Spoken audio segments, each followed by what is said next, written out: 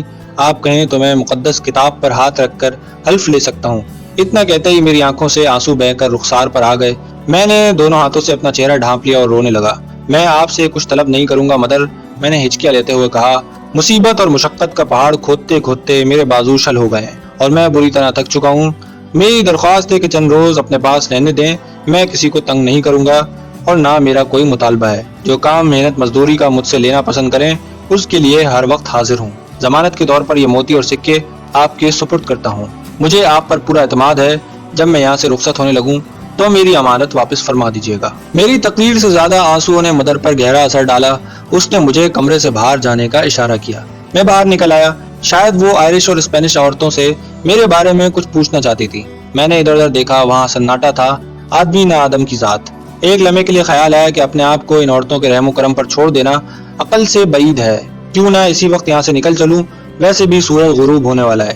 سیدھا جنگل کی طرف چل دوں گا، رات کسی درخت یا پہاڑی کھو میں کاٹ دوں گا۔ اس کے بعد زوریلو قبیلے تک پہنچ جانا کچھ مشکل نہ ہوگا۔ ممکن ہے جنگل میں اس قبیلے کا کوئی نہ کوئی آدمی مجھے مل جائے، اس کے ساتھ ہی گھوڑے پر سوار ہو لوں۔ اسی سوچ میں گم تھا۔ دل کا فیصلہ کچھ تھا، دماغ کا کچھ، دونوں میں ہم آہنگی نہیں ہو پا رہی تھی۔ اتنے میں دونوں خواتین کمرے سے باہر آئیں اور مجھے اندر لے گئیں۔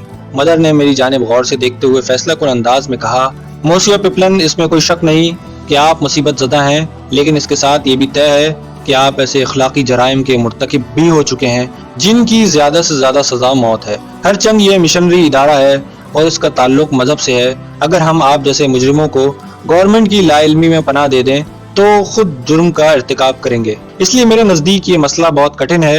آپ 1-2 دن یہاں رہ سکتے ہیں، پھر جہاں آپ کا سینگ سمائے چلے جائیے گا۔ ہم اتنی رعایت کر سکتے ہیں کہ پولیس کو اطلاع نہ دیں۔ آپ یہ تھیلی اپنے پاس رکھ سکتے ہیں۔ میں نے اس کرم کے لیے مدر کا شکریہ ادا کیا اور تیسری منزل کے اسی کمرے میں آ گیا۔ ان حالات میں یہاں زبردستی رہنا کسی طرح بھی ٹھیک نہ تھا۔ کیسی عجیب بات ہے کہ خدا کی اس وسیع و عریض سرزمین میں ایک آدمی کے لیے کوئی جائے پناہ نہ تھی۔ میں نے فیصلہ کر لیا کہ رات کی تاریکی چھاتے ہی یہاں سے نکل چلوں گا۔ ایسا نہ ہو کہ میری وجہ سے ان بیچاری عورتوں پر کوئی آفت نازل ہو۔ رات کا کھانا مجھے کمرے میں مل گیا۔ ابلے ہوئے آلو، گوشت، 2-3 بوٹیاں اور ایک پوری روٹی اور دودھ کا بھرا ہوا گلاس۔ میں نے کھانے سے فارغ ہو کر کھڑکی سے باہر جھانکا۔ یہ اندازہ کرنا ضروری تھا کہ کس رخ سے فرار اختیار کرنا درست ہوگا۔ صدر دروازے کی طرف سے جانا ٹھیک نہ تھا۔ وہاں 24 گھنٹے ایک شخص دربانی کے فرائض سر انجام دیتا ہے۔ باغ کی 4 دیواری کوئی 8 فٹ اونچی تھی۔ بہرحال یہ دیوار کہیں سے بھی بآسانی پھاندی جا سکتی تھی۔ طبیعت میں عجیب طرح کی بے چینی اور اضطراب سا نمودار ہو رہا تھا اور چھٹی حص بار بار کسی خطرے کی نشاندہی کر رہی تھی۔ جی میں آیا ابھی یہاں سے نکل جاؤں، اول و آخر جب جانا ہی ٹھہرا تو دیر کرنے کا کیا فائدہ۔ یہ سوچ کر دروازے کی طرف بڑھا۔ اسے کھولنا چاہا تو پتہ چلا کہ باہر سے بند ہے۔ آنے واحد میں ہزار ہا نو کے وسوسے اور اوہام سر پر سے گزر گئے۔ دماغ پگھلنے لگا اور اعصاب کا تناؤ ایک دم بہت زیادہ ہو گیا۔ گویا ان بھولی بھالی سیدھی سادی خواتین نے جنگل کے شیر کو پنجرے میں بند کر دیا تھا۔ تیش کے مارے میری حالت اتنی ابتر ہو گئی کہ اس وقت کوئی سامنے آ جاتا تو میں اسے قتل کرنے سے بھی دریغ نہ کرتا۔ میں نے زور زور سے 2-3 لاتیں دروازے پر ماری، پھر گھوسے بجائے اور حلق پھاڑ پھاڑ کر اپنے نادیدہ دشمنوں کو گالیاں دیں، مگر بیکار، کوئی نمودار نہ ہوا۔ کسی کو مجھ سے دلچسپی نہ تھی۔ میں نے کھڑکی کھولی۔ اگر یہاں سے چھلانگ لگا دوں تو بیک وقت کئی ہڈیاں چٹکیں گی۔ یہ اندازہ کرنے میں دیر لگی کہ سب سے پہلے کھوپڑی پاش پاش ہوگی، اس کے بعد بدن کی دوسری ہڈیوں کی باری آئے گی۔ میرا کمرہ تیسری منزل پر تھا اور زمین سے اس کی اونچائی 50 فٹ سے کم نہ تھی۔ نڈال ہو کر دوبارہ بستر پر جا گرا۔ اب ہر لمحہ مجھے پولیس کا انتظار تھا۔